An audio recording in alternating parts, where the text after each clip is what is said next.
ਸਤਿ ਸ੍ਰੀ ਅਕਾਲ ਦੋਸਤੋ, ਤੁਸੀਂ ਦੇਖ ਰਹੇ ਹੋ ਆਜ਼ਾਦ ਆਵਾਜ਼। ਇੱਕ ਮੁਲਾਕਾਤ ਰੋਹਿਤ ਗਰਬਾ, ਬਸਪਾ ਪ੍ਰਦੇਸ਼ ਸਚਿਵ ਹਰਿਆਣਾ।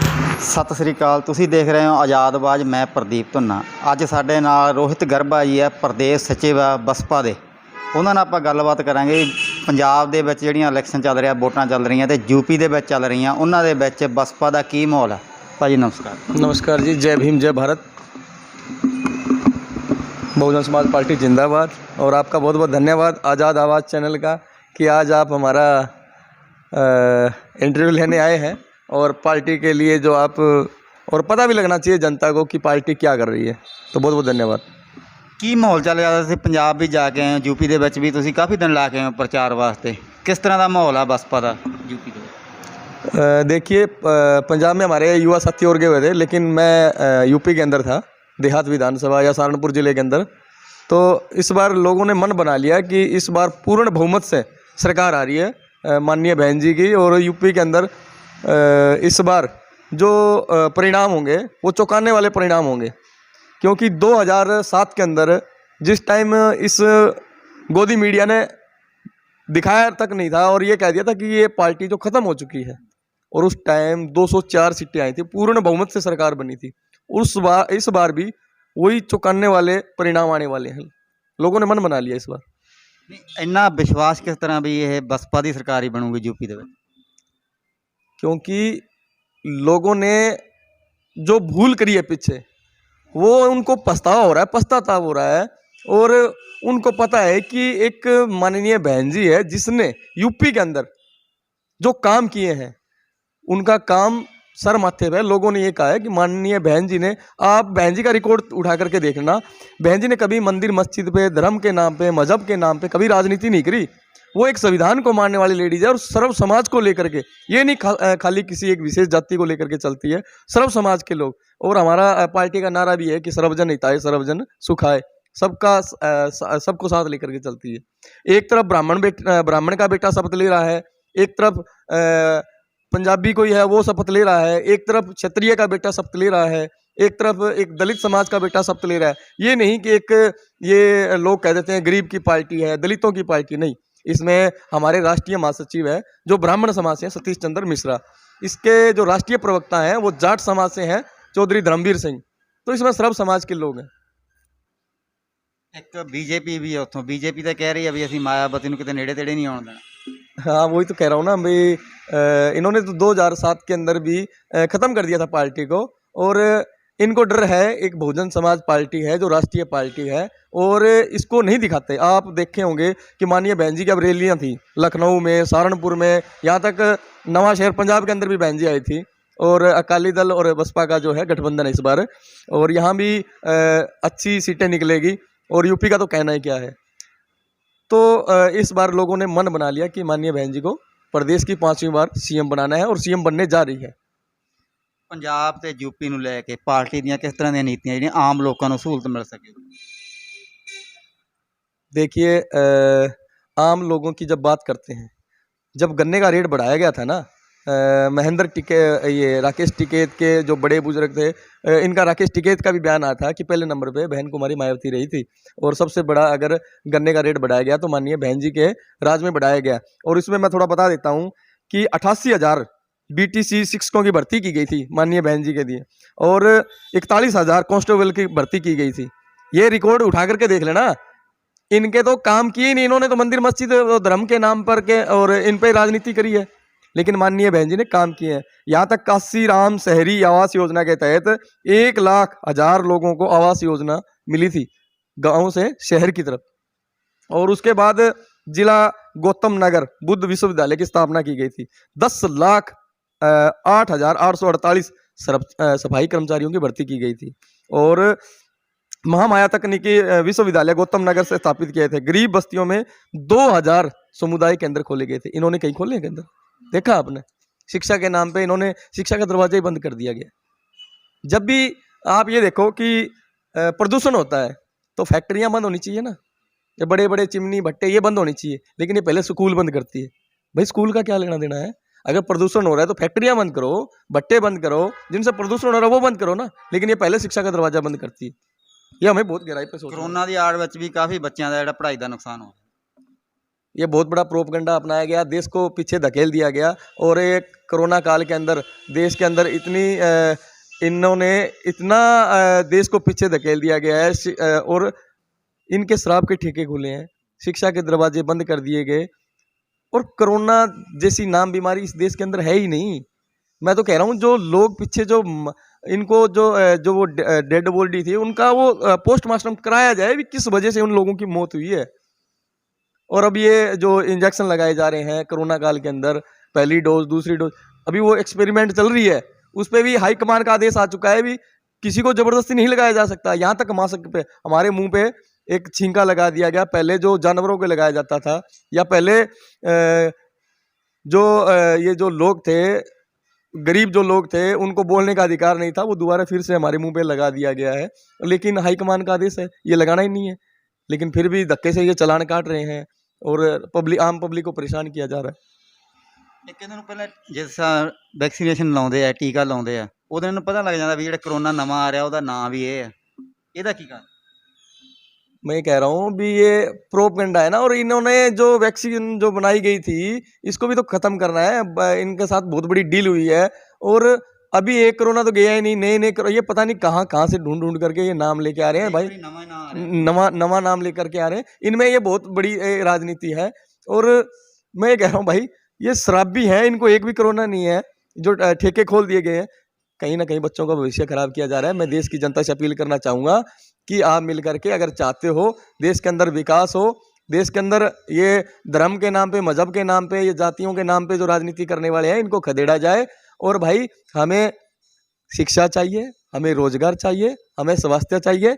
और ये जो बड़े बड़े जो लोग कह रहे हैं, वादे करते हैं कि हमने ये किया वो किया, हम समाज के लिए ये कर रहे हैं या देश हित में वो करें, भाई क्या अपने घर से कर रहे हो क्या? हमारे टैक्स से पैसा वसूल किया हुआ है और ये आम नागरिक को आप शिक्षा दोगे, स्वास्थ्य दोगे, रोजगार दोगे, ये अपने घर से नहीं दे रहे। ये हमारे पैसे का जो हमारा टैक्स लगता है ना, उसके पैसे से आप ये देश चला रहे हो। और उसमें आर्टिकल जो हमारा संविधान है उसके अंदर गाँव के अंदर शिक्षा, स्वास्थ्य, और वो जब आप वोट ले रहे हो तो क्या आपका फर्ज नहीं बनता? क्या आप अपने घर से दे रहे हो? पब्लिक का पैसा है और पब्लिक पे ही लगा रहे हो, तो आपका एहसान नहीं है। आप देश के राजा नहीं, आपको राजा ये देश की पब्लिक बनाती है। और जो राजा अपनी आय से ज़्यादा कर वसूल करे वो राजा नहीं होता, वो हिटलरशाही राज होता है। और जो ये आय से ज़्यादा कर वसूल कर रहे हैं, इनका तानाशाही रवैया देखा होगा, ये कभी मंदिर बना रहे हैं, मस्जिद बना रहे हैं। अरे भाई आप शिक्षा खोलिए, आप बड़े बड़े हॉस्पिटल बनाइए, आप लाइब्रेरियाँ खोलिए और यूनिवर्सिटियाँ बनाइए, तो देश का विकास होगा।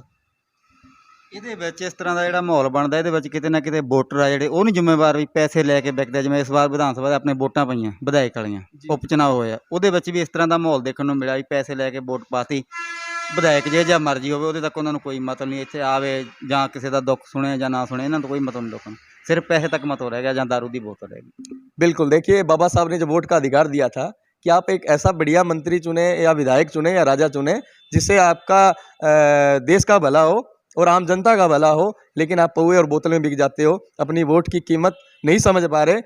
वोट और अपनी जो बहन बेटियों की इज्जत है वो सही हाथों में दी जाती है, लेकिन आप ऐसे गुंडे मवाली लोगों को अपना जो वोट है वो दे रहे हो और उनसे आप विकास की उम्मीद कर बैठे हो। जिन्होंने अपना परिवार तक नहीं संभाला, जिन्होंने अपना घर तक नहीं संभाला और उन जैसों को ये देश दे दिया, तो कहाँ देश संभाले जा रहा है? देश की स्थिति देखिए आप, देश के अंदर कितनी बेरोजगारी हो चुकी है। और यहाँ तक जियो नाम का एक सिस्टम फैला दिया, और जो हमारी जो देश की जो कंपनी थी BSNL, भारत संचार निगम जी, उसको देखो नीचे लाने पे, अरे आप पैसा उसको देते BSNL को, ऊपर टॉप पे रखते, लेकिन नहीं, ये जियो जैसी कंपनी को सपोर्ट किया और हमारे देश के अंदर जो हमारी सरकारी जो कंपनियां थी उनको फेल करने का इन्होंने काम किया। और सरकारी ऐसी बहुत से जो सरकारी स्कूल है इस पे भी ये गाज गिरने वाली है, क्योंकि ये प्राइवेट स्कूलों को अहमियत देंगे। प्राइवेट स्कूल क्योंकि इन्हें अडानी अमानी के होंगे। और उसके बाद सरकारी जो हॉस्पिटल है उनके अंदर दवाइयाँ मिलेगी, डॉक्टर नहीं मिलेंगे, डॉक्टर हैं तो दवाइयाँ नहीं है। ये भी एक बहुत बड़ा प्रोपगंडा है, क्योंकि बड़े बड़ी जो हॉस्पिटल हैं वही नहीं इन जो अडानी अमानी इन लोगों के हैं। तो ये देश के अंदर ये एयरपोर्ट भेज दिया, और बहुत सी बड़ी बड़ी जो सरकारी कंपनियां थी वो बेच दी, और रेलवे बेच दिया, और हर जगह इन्होंने सिस्टम निजीकरण किया जा रहा है। बिल्कुल बिल्कुल ऐसा लग रहा है कि देश के अंदर बहुत ज़्यादा हालात खराब होने वाले हैं, और ये हमारी बहुत बड़ी मूर्खता है कि हम जब पढ़े लिखे युवा जो नौजवान साथी को आगे नहीं भेजते, हम सिर्फ वो देख लेते हैं कि ये बुजुर्ग है, बड़ा बुजुर्ग है, कुछ करेगा। जब अनपढ़ है, एजुकेटेड बंदे को हम जब आगे भेजेंगे, उसको देश के पता होगा। लेकिन हम ऐसे लोगों को, अनपढ़ों को अगर संसद भवन में भेजेंगे, सांसद बना करके भेजेंगे, विधायक बना करके भेजेंगे, तो उन्हें दुख तकलीफ का कोई पता ही नहीं होगा, उन्हें ज्ञान ही नहीं होगा कि देश किस तरफ जा रहा है और देश को हमें किस ओर लेके जाना है। हमें किसी को पूजने की जरूरत नहीं है, पढ़ने की जरूरत है। और हम किताब अगर उसकी पूजा करने लग जाएं, पूजा पाठ करने लग जाएं और किताब को खोलें ही ना, तो क्या हमें बुद्धि आ जाएगी? ज्यादातर इस तरह ही हो रहा है। बिल्कुल हो रही है, पढ़ाई नहीं हो रही। बिल्कुल बिल्कुल हमें धर्मों के नाम पे, मजहब के नाम पे उलझाया जा रहा है। और देखिए, हिंदू, मुस्लिम, सिख, ईसाई सब आपस में भाई भाई, हमारा कोई आपस में द्वेष नहीं है, आपस में कोई विवाद नहीं है। मेरे पास मुस्लिम भी रहता है, मेरे साथ ब्राह्मण समाज का भी है, मेरे पास ठाकुर समाज से भी है। हम सब आपस में भाईचारा जो कायम करें। लेकिन कुछ गंदी मानसिकता के लोग, वो मानवता के नाम पे दब्बा है, वो लोग आपस में भाईचारा खराब करने की बात करें। और वो है कौन? यही लोग हैं ना, आरएसएस वाले लोग हैं, या ऊपर जो ये जो बैठे। अभी देखो, वोटों के नाम पे राजनीति होती है। उन्नाव कांड हुआ था अभी, एक दलित परिवार की बच्ची का सब अभी उनके घरों में निकल रहा है। और जो हाथरस कांड हुआ था, आज तक उसको न्याय नहीं मिल पाया। ये कौन सी सरकार थी? बीजेपी की सरकार थी। और एक हमारे किसान भाइयों को रोंदा गया था, उसकी जमानत करा दी गई, अब वो बाहर आ गया। तो किसान भाइयों को भी सोचना चाहिए ना, चाहे वो किसान है, मजदूर है। ਦੀਪ ਸਿੱਧੂ ਵਾਲਾ ਵੀ ਕਾਂਡ ਹੋ ਰਿਹਾ, ਉਹਨੂੰ ਕਿਤੇ ਨਾ ਕਿਤੇ ਰਾਜਨੀਤੀ ਮੰਨਿਆ ਜਾ ਰਿਹਾ ਵੀ ਕਈ ਕਾਰਨ ਆ ਉਹਦਾ ਮੌਤ ਦਾ, ਉਹਦਾ ਇਹਦੇ ਬਾਰੇ ਕੀ ਕਹਿਣਾ? देखिए, कहीं ना कहीं एक राजनीतिक षड्यंत्र के द्वारा उस शख्स को मरवाया गया है। और वो एक क्रांतिकारी योद्धा था, उस पर लांछन लगाया गया था कि इन्होंने तिरंगे झंडे का अपमान किया। भाई, तिरंगे झंडे का अपमान तो ये आरएसएस वाले कर रहे हैं। महाराष्ट्र में जाके देखिए ना, आज तक इन्होंने तिरंगा फहराया नहीं, और वो हमें तिरंगे का अपमान करने की बात बोल रहे हैं। ਇਹ ਤਿਰੰਗੇ ਦਾ ਇੱਕ ਮੁੱਦਾ ਬਣਾਇਆ ਗਿਆ, ਬਲਕਿ ਵੀ ਤਿਰੰਗਾ ਉਹਦੇ ਨਾਲ ਸੀਗਾ ਝੰਡਾ, ਜਿਹੜਾ ਇਹਨੇ ਕਿਸਾਨੀ ਝੰਡਾ ਜਿਹੜਾ ਉਹਦੇ ਬਿਲਕੁਲ ਨਾਲ ਝੰਡਾ ਉਹ ਵੀ ਸੀਗਾ ਤਿਰੰਗਾ। देखिए, हमारी जो बलाटियन जो है आर्मी है, वो हमारे जो सिख धर्म के जो लोग हैं और खालसा पंथ के जो लोग हैं वो मानते हैं। और वहाँ पे भी बॉर्डर पे भी और हर जगह वो झंडा फहराया गया था। तिरंगा झंडा अपनी जगह था, ये झंडा नीचे था। और ये बीजेपी वालों की एक चाल थी, आरएसएस वालों की चाल थी। और आज भी महाराष्ट्र में जाकर के देख लिए, इनके भगवान झंडा आज भी लहरा रहा है, और ये कह रहे हैं तिरंगे का अपमान किया। तिरंगे का अपमान नहीं, वो एक क्रांतिकारी योद्धा था। उन्होंने अपने देश हित में और किसान हित में और मजदूर हित में आवाज उठाई थी उस भाई ने, इसलिए उसको मरवा दिया गया। बिल्कुल बिल्कुल कोई भी जब युवा आगे बढ़ता है ना, चाहे शहीद भगत सिंह हुए हैं, उधम सिंह हुए हैं, और जब भी इन्होंने कहीं जब राजनीति के ऊपर बोलना स्टार्ट किया है, और इन एमएलए एमपी और इनका जब पोल खोलने की बात करी है, तो उनको षड्यंत्र के द्वारा मरवा दिया गया। हमेशा यही होता आ रहा है। ਬਸਪਾ ਦੇ ਪ੍ਰਦੇਸ਼ ਅਧਿਕਸ਼ ਹੋਣ ਕਰਕੇ ਸਚਿਵ ਹੋਣ ਦੇ ਨਾਤੇ ਆਮ ਵੋਟਰਾਂ ਨੂੰ ਕੀ ਕਹਿਣਾ ਚਾਹੋਗੇ? मैं बहुजन समाज पार्टी का प्रदेश सचिव हरियाणा से रोहित गरवा आपसे यही अपील करूंगा कि वोट जो अपना है, उस वोट की ताकत को समझिए, और राजा ऐसा चुने जो आपके देश हित में काम करे, किसान हित में काम करे, मजदूर हित में काम करे। और जो ये लोग कहते हैं कि बहन जी कहीं दिखाई नहीं दे रही, बहन जी ने क्या किया है, अरे लखनऊ जाकर के देखो बहन जी ने क्या किया है। आप शहीद उधम सिंह को मानने वाले लोग हैं, मैं उनसे पूछना चाहूंगा, क्या बीजेपी ने, क्या कांग्रेस ने आपके जितने भी संत महापुरुष हैं उनके नाम पे कभी यूनिवर्सिटियां बनवाई है, कभी कॉलेज बनवाए हैं? और माननीय बहन जी ने देखो, शहीद उधम सिंह के नाम जिला घोषित हैं, और जितने भी ओबीसी समाज के महापुरुष हुए हैं उनके नाम सबसे ज्यादा यूनिवर्सिटियां, कॉलेज और जिले जो माननीय बहन जी ने बनाए गए। आज उनको अगर उनका नाम चल रहा है तो वो माननीय बहन जी ने, वो एक जाति को लेकर नहीं चली, सभी जातियों को लेकर के चली और सभी धर्मों को लेकर के चली। लेकिन क्योंकि वो एक गरीब की बेटी है, इसलिए उसको दबाया जाता है कि ये गरीब की बेटी ऊपर ना जाए। इस देश के अंदर एक जातिवाद जो कभी भी नहीं जा सकता, जातिवाद का कीड़ा है, वो कभी खत्म नहीं हो सकता। लेकिन माननीय बहन जी जातियों से ऊपर उठ करके इस देश हित के लिए और किसान हित में, मजदूर हित में हमेशा काम करती आ रही है और आगे भी करती रहेगी। इस बार यूपी ने पूरा मन बना लिया और 5वीं बार बहुजन समाज पार्टी के माननीय बहन जी सीएम बनने जा रही है। ਤੁਸੀਂ ਦੇਖ ਰਹੇ ਸੀ ਆਜ਼ਾਦ ਆਵਾਜ਼। ਰੋਹਿਤ ਗਰਭਾ ਜੀ ਦੇ ਕਿਸ ਤਰ੍ਹਾਂ ਲੱਗੇ ਵਿਚਾਰ ਤੁਹਾਨੂੰ ਕਮੈਂਟ ਕਰਕੇ ਜ਼ਰੂਰ ਦੱਸਿਓ। ਮਿਹਰਬਾਨੀ, ਸ਼ੁਕਰੀਆ।